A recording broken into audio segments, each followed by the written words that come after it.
STEM City USA Healthy Doses series is your passport to a balanced lifestyle.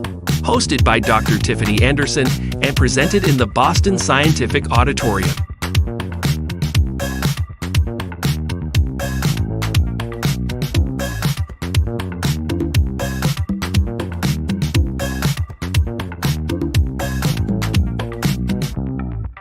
And now, Dr. Tiffany Anderson. Hey, good morning, everybody. Welcome to another episode of Healthy Doses. My name is Rayondon Kennedy, and this show was created to help you be the best version of yourself that you can possibly be. We are streaming live in the metaverse at STEM City USA, and this episode is brought to you by our partners at Boston Scientific. I want to introduce to you our captain, our host, our guide to being our better selves, Dr. Tiffany Anderson. Dr. Anderson, good morning. Good morning, Ray. How are you? I'm doing very well. I'm happy to see you this morning. Too. So we have a great topic today.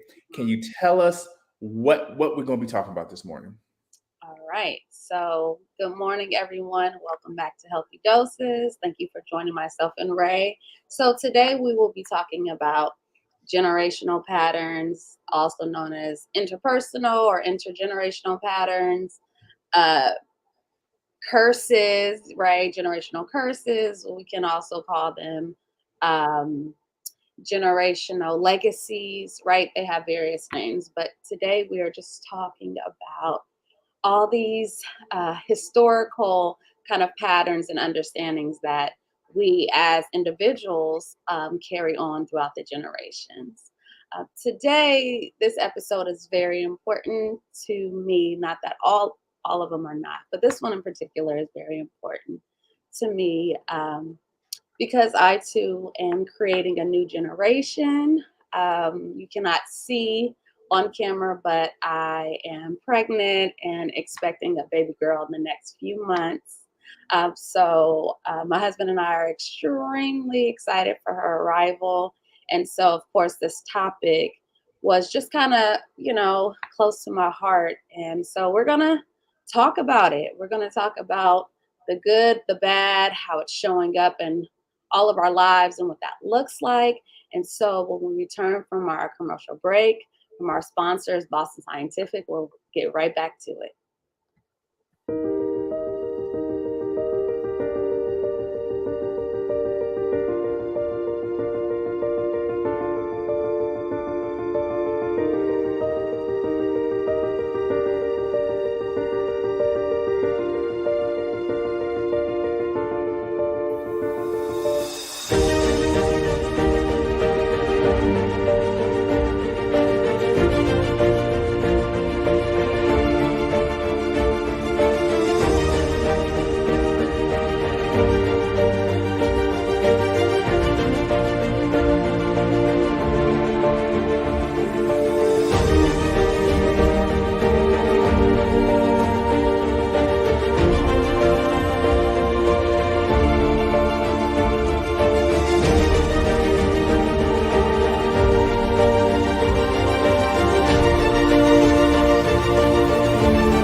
Welcome back. I'm excited to get started and jump into today's conversation, but we are not about to just breeze past what Dr. Anderson just said. Congratulations. Thank you. So we're talking about, bringing new life. We're talking about creating new generations and thinking about the future, thinking about, how we're going to influence this life and what we're going to give to this new life, which I know you're so proud. I know I'm proud and happy for you and your amazing husband, Jamil. But when you start thinking about the future, you start thinking about the good, the bad, and the ugly. And I think that's part of why this might be such an important topic for you to talk about. And so before we jump in, everybody who's watching, thank you again for joining us. If you want to join in the conversation, if you want to add your thoughts, if you want to share anything with us while we're talking, things that we can address in the middle during our conversation, go ahead and scan that code in the top right-hand corner with your phone. If you're on your phone, check the description of the show. There should be a link. You can talk to us anonymously. You can post. We would love to hear from you. We'd love to interact with you. So go ahead, shoot us a message, shoot us your thoughts, shoot us examples that you might be going through, or any questions that might come up while you're there. We'd love to hear from you. We'd love to address that while we're here live. So Dr. Anderson, generational curses, generational traits, patterns, behaviors, everything that you just said we're talking about. Can we define it specifically for our audience so we know exactly how what we're talking about?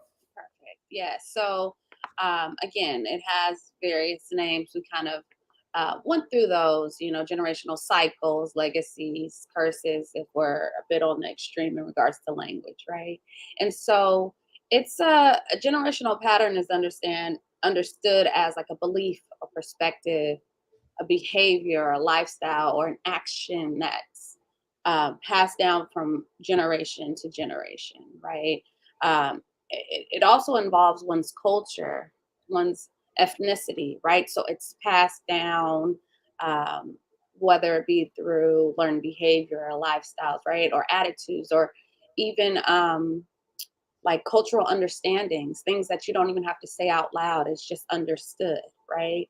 And so that is how we kind of understand. It's like an attitude, an understanding, a behavior that we as individuals kind of have amongst our family units, right?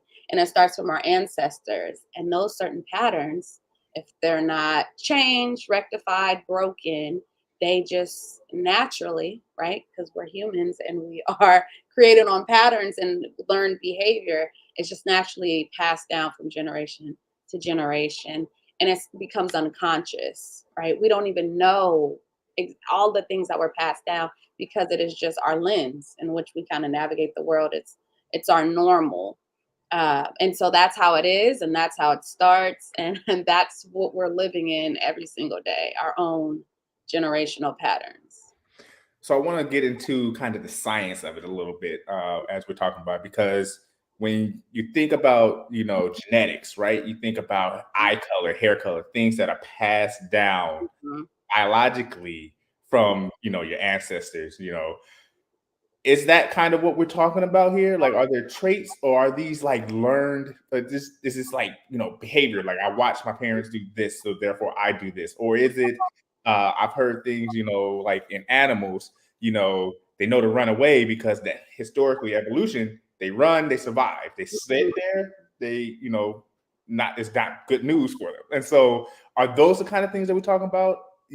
Are these things passed down whether we know it or not, or is it just things that we've learned and just continue because we keep seeing it over and over and over and over again, generation by generation by generation? Yeah, it's from the research, and it's definitely learned behavior. So we can say that it's absolutely learned behavior. Some say it's traits, some say it's not traits, some say it's just learned behavior, right? So that uh, the idea is that it's something that we've learned and not something that we're kind of like taking on or as our own. But we also recognize that um, genetics, right, are still in play in everything that we do.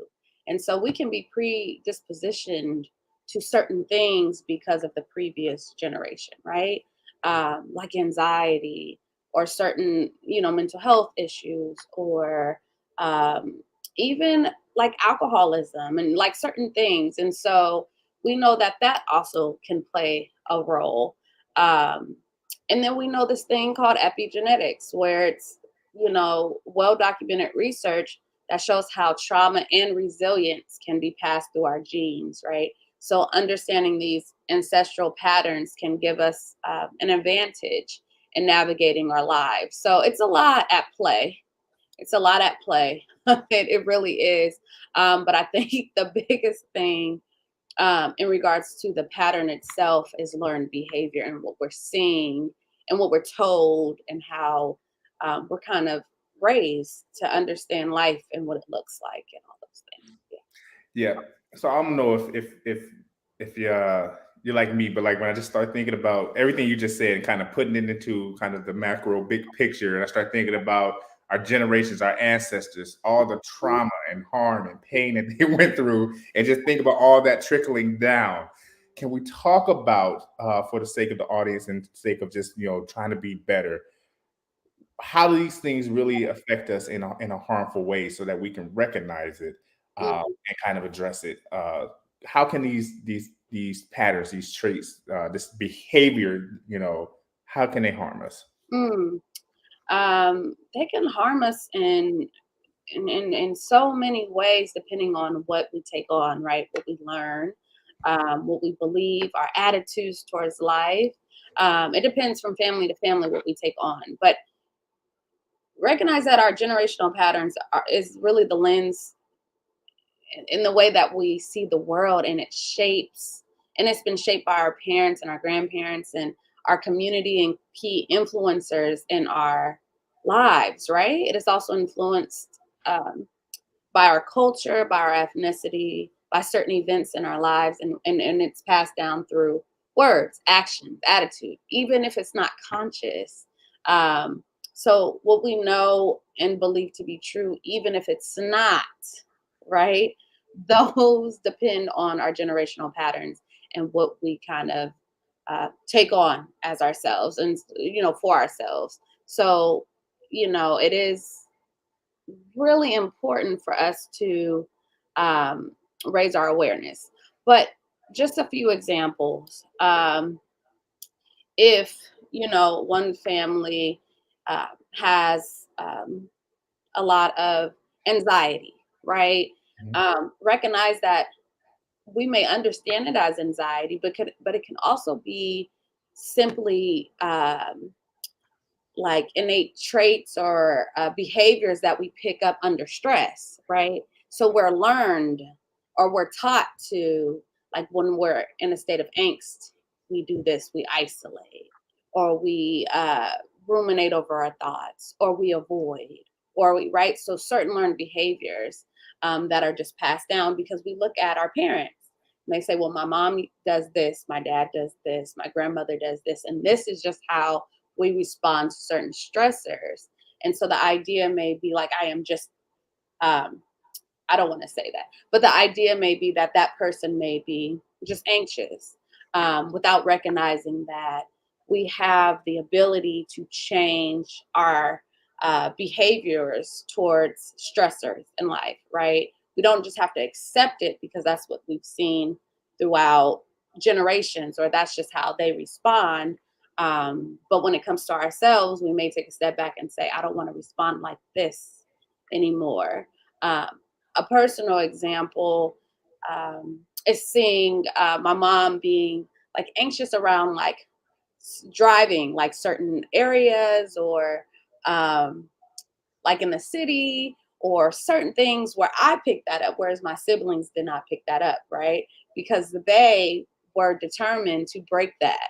So they pushed themselves to drive to certain areas where it was unknown, and they just do it. Whereas for me, I picked it up. And so I know that about myself. I know where it came from, and I know that it's historical, and her mother has, and her mother, right? And so I recognize that for me, that if I want to break that, that I have to be very intentional about challenging myself slowly but surely by going to certain places that are unknown or busy. Or I lived in the city, right? So there's certain times in your life where you have no choice but to survive.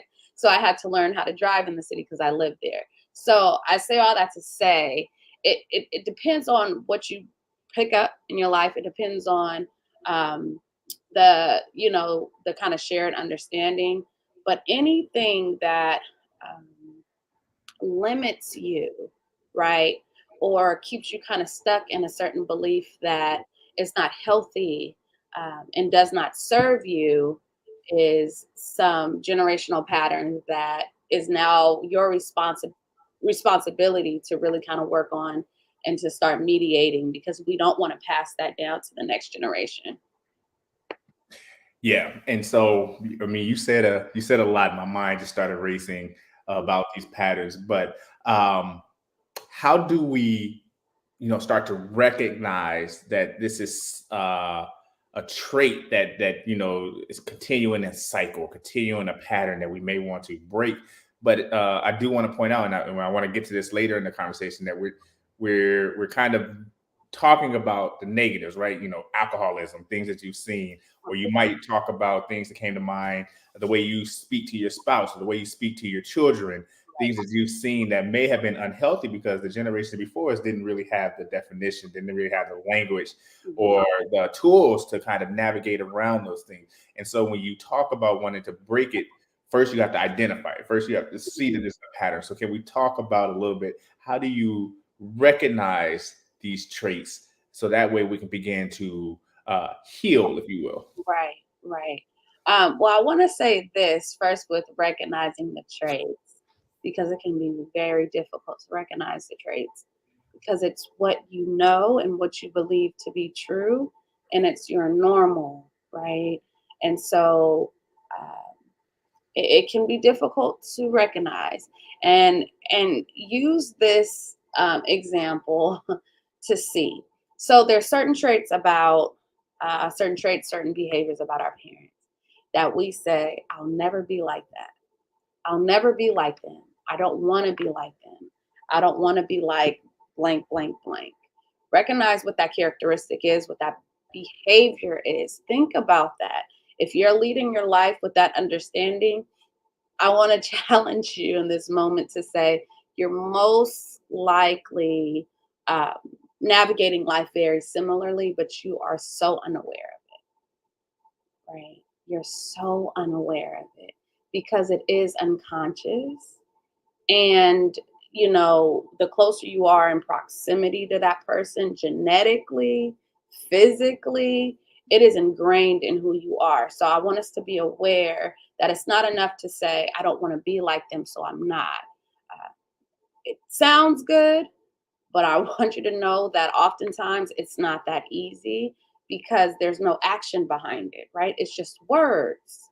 I won't be like them, so I'm not. And then folks will say, you remind me so much of so and so. Or you're navigating life very similarly to so and so. Because there's no action, there's not enough self awareness around it. It's just what you don't want. And so, first, I want to start there because a lot of times we, including myself, don't even recognize how we have taken on very similar behaviors because it's what we've been taught. But as Ray said, how do we then, right, with this new awareness, how do we then start to really tackle, those things? And like he said, first, we do need to identify it, right?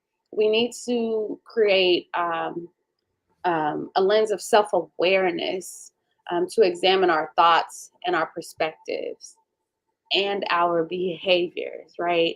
And so, talk to your parents, talk to your grandparents, and learn about your ancestry. Because the more you know, the more you're able to change.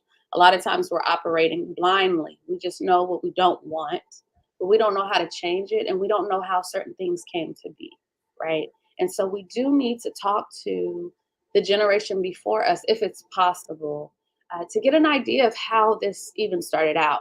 Because with perspective, right? You can understand then, okay, this is how it's been kind of passed down. This is how it's been kind of fostered in this family system. What do I need to do to change it now that I know more information? Because oftentimes it is on an unconscious level. Okay. So that's number one. Um, Number two, take ownership of your belief systems, right? I want you to be informed of how you interpret the world, how you're navigating the world. Um, you've been oftentimes forming these ideas and these actions and these perspectives from what you've learned your entire life, and it continues to shape you today, right? And so we don't, we don't know what we don't know until we really examine our thoughts and how it may be kind of perpetuating a certain kind of lived experience that we want to avoid or we want to um, continue to unpack. Make sense? So take ownership of that and be aware of your belief system and if it's serving you or not. The next one is a big one. Travel the world and experience um, others' lived experiences outside of yours.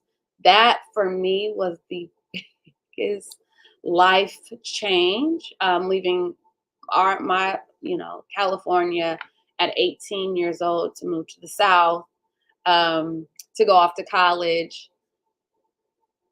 and it it was life changing because honestly, I thought everyone thought like me. I thought everyone was raised like me.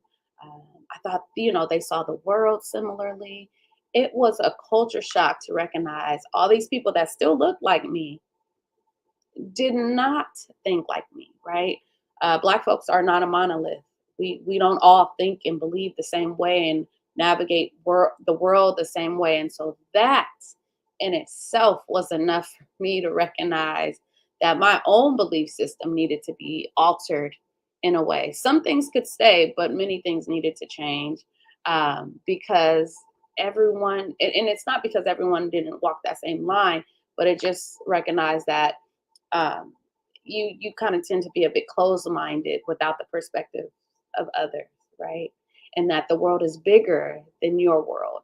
And so, you want to travel, you want to um, speak to folks that don't look like you. You want to visit places and just new environments that will, help you kind of deepen your lens and broaden your horizon, right? So experience life, experience the world.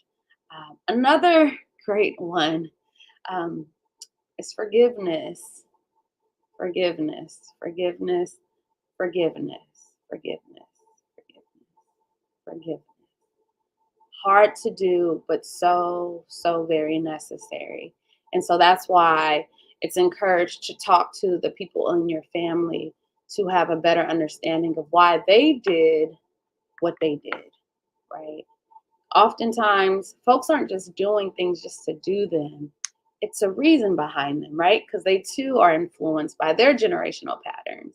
And if it's unconscious and it's just the way of life, they are just doing it. And so understanding that each generation has new tools, new awarenesses that they can then utilize to break certain generational patterns, right? But recognize that the previous generation oftentimes didn't have as much as we have. And that's not an excuse. It just gives understanding, right? And it provides a sense of grace, which is a tool for forgiveness, to say that they did their best with what they had. And so that has been a big one for me as a sister, as a daughter, as a granddaughter, to recognize that these individuals that have shaped me loved me dearly, and that their intention was not to harm. This is just what they had at the moment. And so forgiveness, forgiveness, or new awareness, just to let it go, and however you need to move forward, because some situations may not warrant forgiveness, and that's fair. But whatever you need to move forward, find that, so you can be more conscious about your behavior, right? And then next, we want to become a role model for the next generation. And when I say role model, just a person with new awarenesses that others can look to, um, can ask questions, where we can be a pillar for the next generation, right? Because we know what it feels like to be ignored. Um, we know what it feels like to have resilience. We know what it feels like to be loved.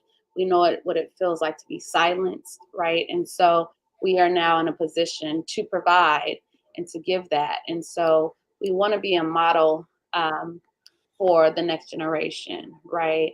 Um, we want to learn about the pattern and break the cycle, so we can break it for our children, their grandchildren, our great grandchildren, right? So we just want to be that pillar in our family moving forward. Before we get into the break the cycle part, Dr. Anderson, I wanna go back to one of the things, because you gave us a list, and one of those just kind of it hits home with me, and that was kind of like the travel and experience the world, Mhm. because it feels like, you know, what's the saying by Einstein? If you continue to do the same thing and expect different results, Insane. then that's insanity, right? And oftentimes, and I think about our community, and I'm gonna say our, I mean the Black community, we Mhm. kind of we stay in the same neighborhoods, we stay in the same professions, and kind of stay in that same environment, and that's how you continue to repeat those same things. But when you start to travel, you start to get out, you start to kind of broaden and build upon the foundation that your family and your parents have instilled in you. You Mhm. start to open up a little bit more. You start to see different things, and you kind of start to build on that foundation and kind of grow. And so when you say travel the world, one of the things that I was thinking about was, one of my biggest, jumps when I look back at my life, and like how I guess, started to form my own thoughts. It was when I left the country and kind of saw different things and kind of opened up my mind. And that was something that I've never done, but it started to build a better, um, or more, I don't want to say better, a more better perspective, if you will. Yeah. And so when we're talking about that, just travel, just getting new experiences and just build upon that foundation, that's a good Mhm. way, I think, to start to see things differently and really just start to apply good habits, good traits, good behavior, so that you can become that positive model. And therefore, when your kids see that, then they can take those experiences on top of everything else that came down and build on to their own. And so Mhm. that sounds like a good way to start to break the chains. Are there other ways that we can start to break the cycle? Mm, um, there is always more depending on the person. I think, um, when we talk about how generational patterns shape us, we also are encouraged to just be more, if this is possible in the family unit, right? Find the talker in the family. Find the one that is always sharing stories and listen to them, because they are the ones that hold the gems. They are the ones that hold the wisdom and the connection to the family pattern itself, right? And where it started and where it begins. I encourage folks to be just more inquisitive about who they are, where they come from, and not just within their family, but ancestral, right? When I say within their family, the ones that are still living, but to kind of, if available, kind of dive into their ancestors and the ones that are no longer here physically, but that have also contributed to the generational pattern, right? Um, and so find that talker, find that person that is always sharing stories. I had that person. I have quite a few actually in my family. I'm really blessed in that way. But my grandmother was that person. So I know her life story. I know stories from when she was 3 and 5. And she just um, always shared. Another one is, um, just kind of being compassionate um, to how our family sacrifices have lended us certain privileges, right? If you had a mother that worked all the time, although she was not around physically, we recognize that her hard work is the reason we're able or afforded certain opportunities, right? And so sometimes it's that gentle balance. It's easy to kind of demonize certain things, but my encouragement is to look at the bigger picture, and that's why I want others to ask questions and to inquire, because I'm telling you, our perspective oftentimes is not their perspective. And so it's fine for us to have our lived experience and share that, because it is valid. But it is also necessary to hear their lived experience because it is very different from ours. And their reason for doing what they did also has significance, right? Even if it impacted us in a negative way. And so it is a balance. That's life. But I think the biggest kind of takeaway is believing the best in our family systems, and not that it has to be perfect and all those things, but recognize oftentimes people are doing the best that they can. Dr. Anderson, that's a very good point. I want to take a quick break here from my partners at Boston Scientific, and when we come back, I really want to talk about um, identifying when these are problems. I also want to talk about the good because we've been talking a lot about the bad.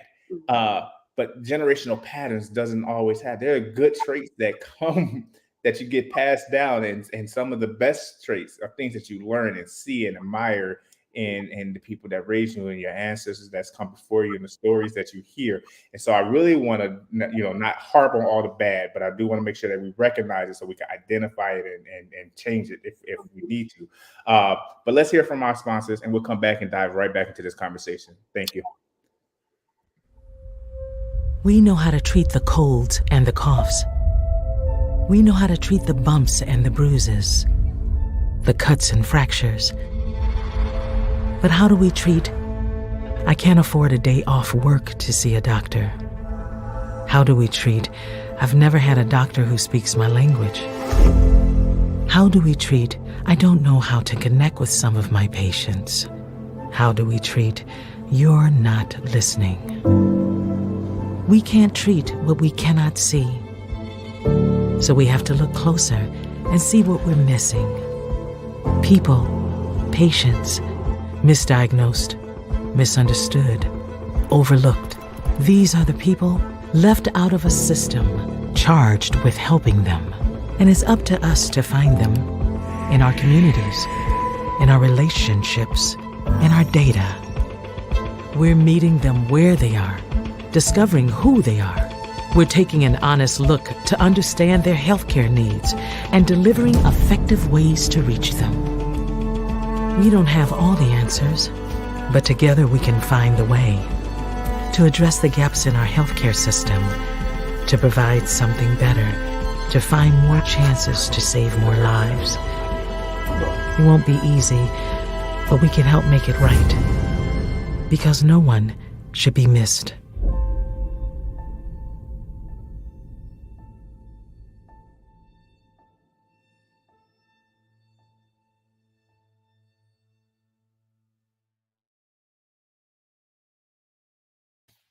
Hey, everybody, welcome back.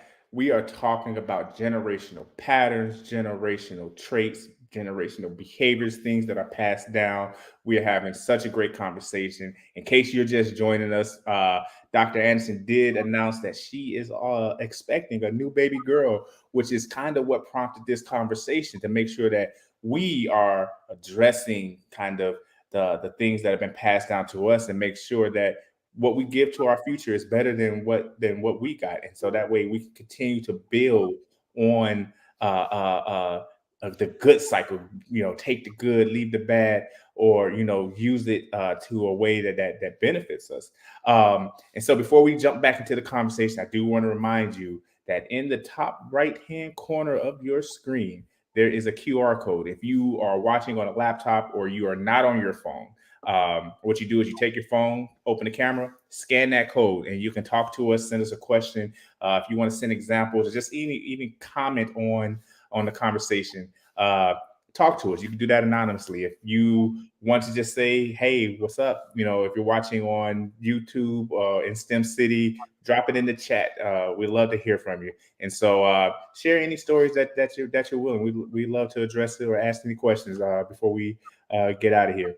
So, Dr. Anderson, we've been talking about identifying these traits. We've been talking about different things that are passed down, whether it's good, bad.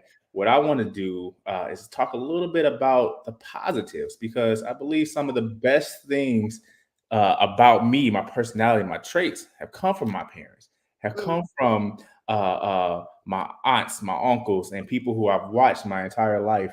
Uh, it's not all bad. There's definitely things that I see and be like, don't want to do that. That Mhm. don't seem right.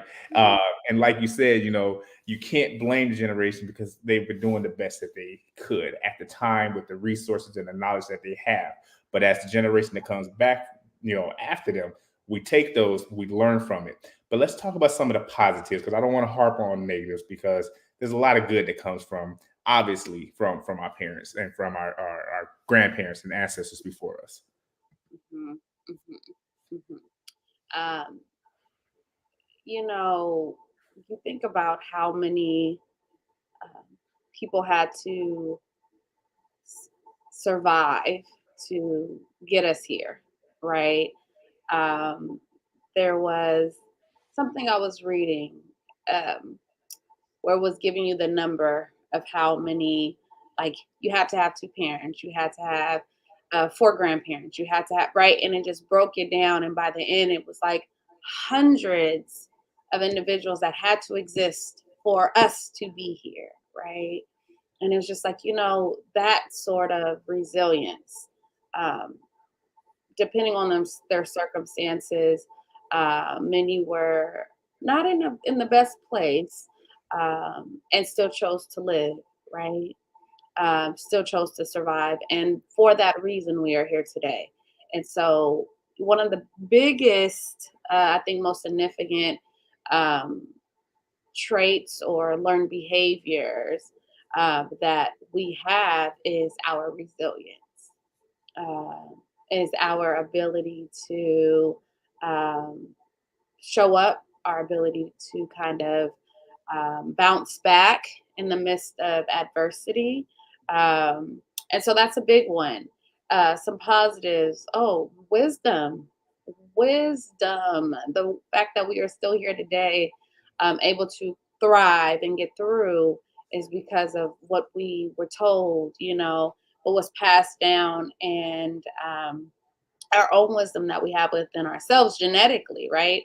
Because of the people that we come from. I know a big one um, in my family from my grandmother was being open and honest and transparent. And I know, and authentic. And I know a lot of folks talk about that and have lived through that. And you don't need the whole family system to be like that. You just need one, right? And you need one person that shows you that it's okay. And then you take that on and then you give it down to the next generation. So for me, that one was huge, of being told that you can tell me anything without judgment. Changed my life. Changed my life. Another one is having someone in your family system that has shown you unconditional love, right? And I mean that when you mess up, when you're human, when you don't do everything that they like or desire or agree with, that you are still loved, right? And that then you still are able to show that to someone else, that your love doesn't come with contingencies or conditions, that you're loved anyway. Another one is feeling worthy. It's feeling worthy even when you're not performing. Right? It's feeling worthy just because of who you are, period. You don't have to do anything, that you are worthy. Perseverance, that we see so much in, the Black community, when we are simply getting through. Um, the ability to be spiritually inclined and connected to the divine of your choice, right? And to what we would call kind of manifest Mhm. or ask for what you need and go after it. So that inner trust, inner awareness, self trust, self love, all those things, right, are passed down, are given. Cooking, amen. Yes. I had to come back on screen for that one. Yeah, is a huge one. Passing down recipes from generation to generation. My grandmother always made rolls, like dinner rolls from scratch, for like holidays. And I've recently took on that tradition to making her infamous rolls, right? That only I can make. That's what I tell everyone. And so because I grew up in the kitchen with her, and I grew up making the rolls with her, and so I had a privilege that a lot of my family and cousins didn't really have because I was with her all the time. And so it was like, yeah, I remember this. I remember how to put the butter. Like I remember detail after detail after detail. Is it perfectly hers? And no, because I cannot be her. And I promise you, everyone has a spirit they just know. And so anyone trying to replicate it, it will never be 100%. And I'm okay with that, but it's very close. And then I will pass that down to my child, my daughter. And so, and just kind of keep those traditions. And so, there's so many. And, I love that we can make a shift in the energy because it's a balance. It is a balance. Life is all about balance. And so we're always going to find both sides. We're always going to find both sides. Yeah. You can pass that recipe down to your daughter, and you can also pass that plate of biscuits over to me. Because what I just heard was that you cooking and you want some people to test out these biscuits. But no, you're absolutely right. One of my favorite recipes, I love mac and cheese. And like I've learned from my grandma, shout out to Ida, how to make her mac and cheese. And it's not exactly like hers. I've tweaked it, I've put my own spin on it, but that foundation of how to do it came from her. And every time I make it, I think about it. I think about those lessons in the kitchen where we was doing that. And that's something I definitely want to pass down on to, my offspring. So Dr. Anderson, I know we got a few minutes left, and I always want to talk about when is it time to seek therapy? Like when is it time that you've addressed it and you can't fix it on your own? You can't fix it outside without help. And I know one of your strengths, one of your specialties is kind of group and family therapy. And so I would love to hear about that take on this topic because in the past episodes we've kind of talked about one-on-ones, and we haven't really talked a lot about what a group session might look like. So when is it time to come see Dr. Anderson, and kind of what do those steps look like? What does that conversation feel like with other people other than yourself? Right. So yes, my background is family, marriage, couples, therapy along, excuse me, along with individuals, right? So I'm trained to help everyone, essentially. Not everyone, but within certain systems. And so let's start with families. So oftentimes families are encouraged, or they oftentimes come in when there's a serious breakdown in the family unit, right?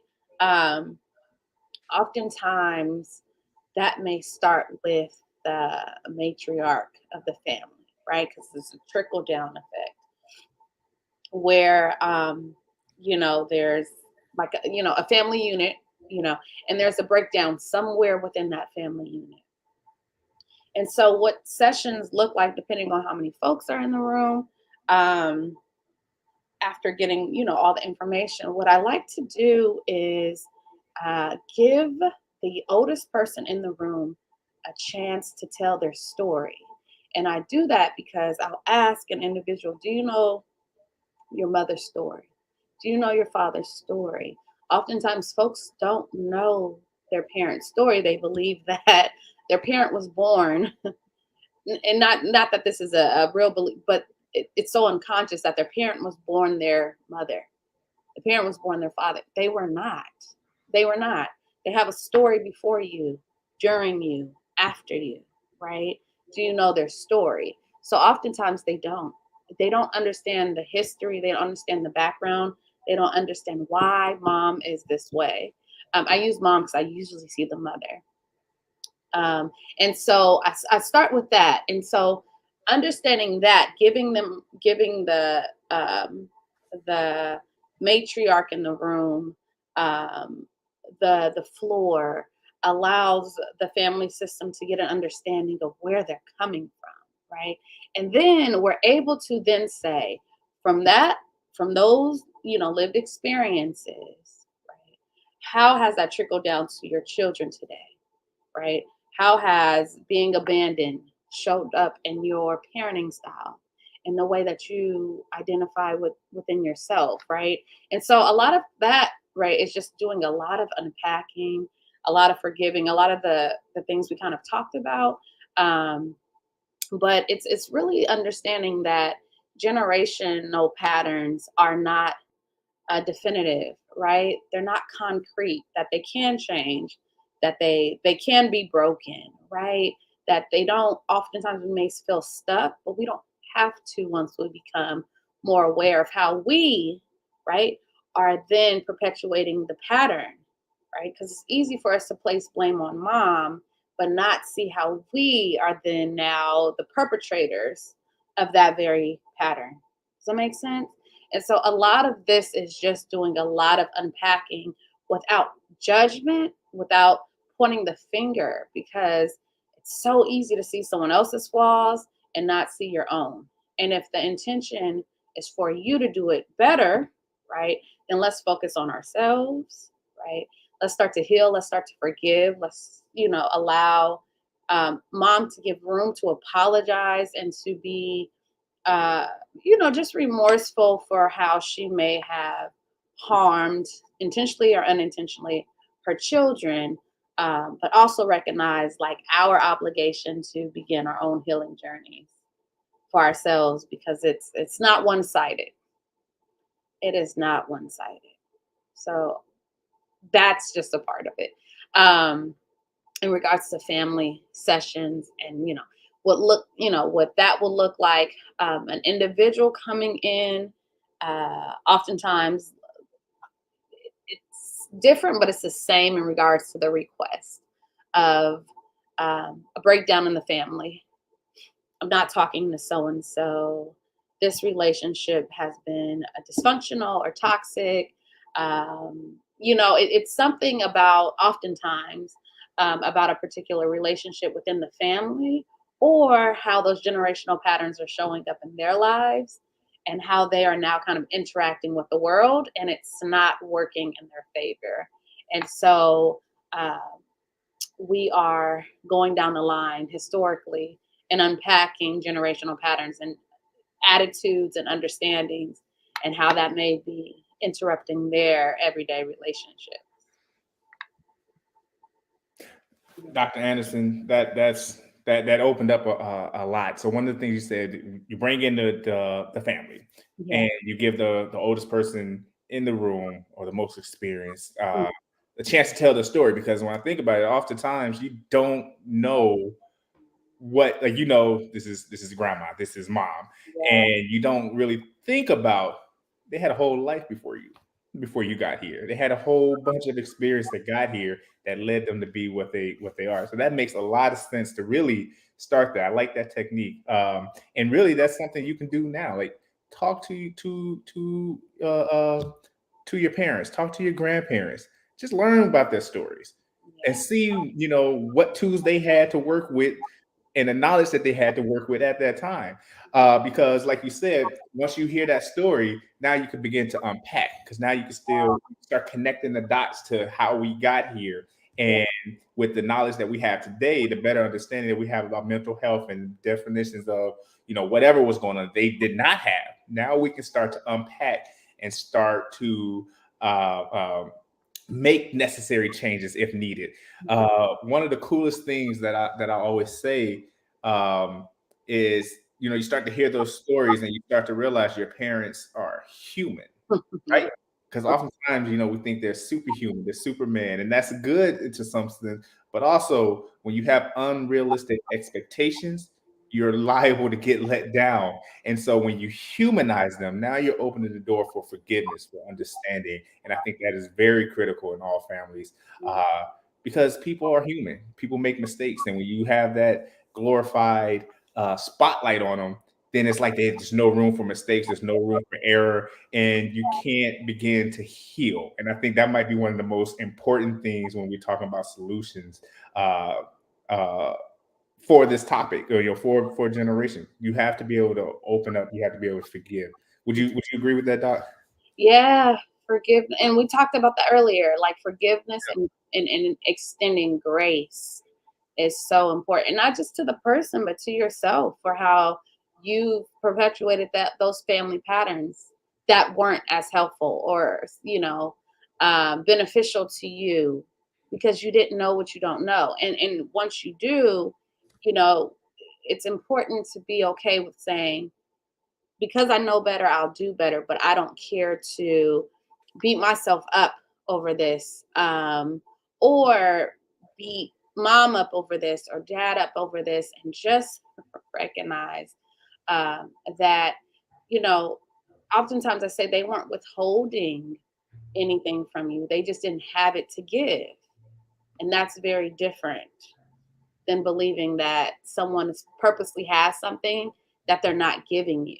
Does it make sense? Yep. What if they just didn't have it? What if they just simply didn't have it? Dr. Anderson, I want to ask this question because I feel like it's kind of in line with what we were just talking about. But I'll let you make that distinction. But this comes from Quan Hurst, CCG family member, CCG team member. She wants to know, how can we stop blaming our past generations for contributing to negative actions and outlooks? How can we start moving forward? And it sounds like this is in line with that forgiveness and kind of going in. But can you address this one? Yeah, definitely in line with uh, the forgiveness and everything we just talked about in regards to extending grace and all those things. Um, I think also, I think the operative word is like blaming, uh, right? When we want to find blame in certain lived experiences or what happened to us, and sometimes it feels purposeful, like this person is to blame so I can move forward. But with generational patterns, sometimes it's not always clear cut, right? That there's a person to blame. Because if we blame mom, she can say, well, my mom taught me that. If we blame grandma, she's going to say, my mama, right? So it's hard to pinpoint why. So I think a good place to start is recognizing that sometimes there's no one to blame specifically, that it just is, and that life lessons, that if you are in this physical realm, that you will experience life lessons. And oftentimes, let's get kind of deep. Let's go. Oftentimes, certain people are placed here to experience a life lesson and to change it, but everyone doesn't choose to walk in that purpose of changing it, right? So if it's not changed, it's passed on to the next generation. And then it falls, for example, on us. And then it's like, okay, we experience a life lesson, like Quana said, I experienced it. Now, what part do I have to play in it? Am I in part of, breaking generational curses or traumas or experiences? Am I a part of forgiving and not even carrying that on? Like, what is my part? And so I think that's a part of moving forward, as understanding your part in that life lesson and seeing where you can contribute in a positive way to the future generation. Well said, Dr. Anderson. Well, we're coming here to a close of the show, and Dr. Anderson, as always, I'm going to give you the floor. But I do want to thank everyone out there who watched this episode. I hope we helped you along in some way. I hope we talked about, I hope we encouraged, I hope we gave you some tools that you can use to be a better version of yourself. And so we thank you for being here. We thank our partners, Boston Scientific. Dr. Anderson, do you have some final words to close us out? Yes. Well, first, thank you all for being here and allowing me to share my good news with you all. I've been waiting and extremely excited to finally reveal the good news surrounding motherhood and creating a new generation. With this particular topic, I want us to understand that we are not tethered to generational patterns and cycles, right? We do have control over how we respond to our lived experiences and our life lessons.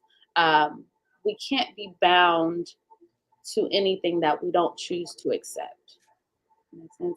So we are in more control than we think. And I say that because I want to encourage us that no matter how many times we've heard it, lived through it, witnessed it, recognize that we still have a choice in how we respond to it. And if we choose to take that on to the next generation. So it's easy to say, because so-and-so did it, I'm just going to do it, right? The hard part is saying, or changing, is that because I saw this and it does not work for me, I don't want that to pass on to the next generation.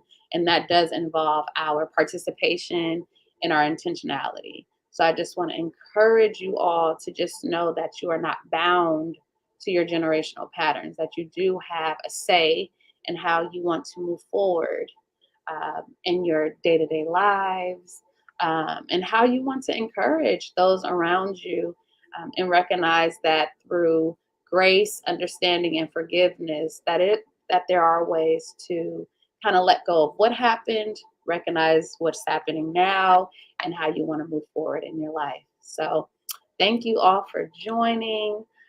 Please join us next week at 11 a.m. and we will see you soon. Take care. For more than 40 years, Boston Scientific has relied on our spirit of relentless innovation to advance science for life. We have the privilege and responsibility to deliver higher quality, less invasive, and more accessible device solutions, and the need has never been greater. Boston Scientific technologies are used to treat roughly 30 million patients around the world each year. Across our business, our products are supported by vast clinical data, including bench testing, randomized controlled trials, and ongoing real-world evidence to ensure the highest quality products make it into the hands of our customers. And we're always looking for ways to provide even more effective therapies and solutions. We invest over $1 billion annually in research and development to sustain a robust pipeline of meaningful innovations. We continuously strengthen our manufacturing and operations capabilities with artificial intelligence and advanced microelectronics to create devices that are smaller and smarter. And we're collaborating with our medical partners and physicians to advance digital capabilities with remote device support and a broad scope of training and education programs. Advancing science for life is also about supporting our employees and the communities in which we operate. Now more than ever, we rely on our values to guide our company as a global business and as a global corporate citizen. We're working to help confront healthcare inequities and social injustice, not only with financial contributions, but through volunteer service, advocacy, and expanding market accessibility. We're also focused on environmental initiatives that move us towards our goal of becoming carbon neutral by 2030. The unmet needs are great, but the future of healthcare is bright. Our innovation centers provide a place to explore opportunities, examine solutions, and see what lies ahead for medicine. Together, we can continue the relentless pursuit of innovation to help everyone live longer, healthier lives and make a difference all over the world.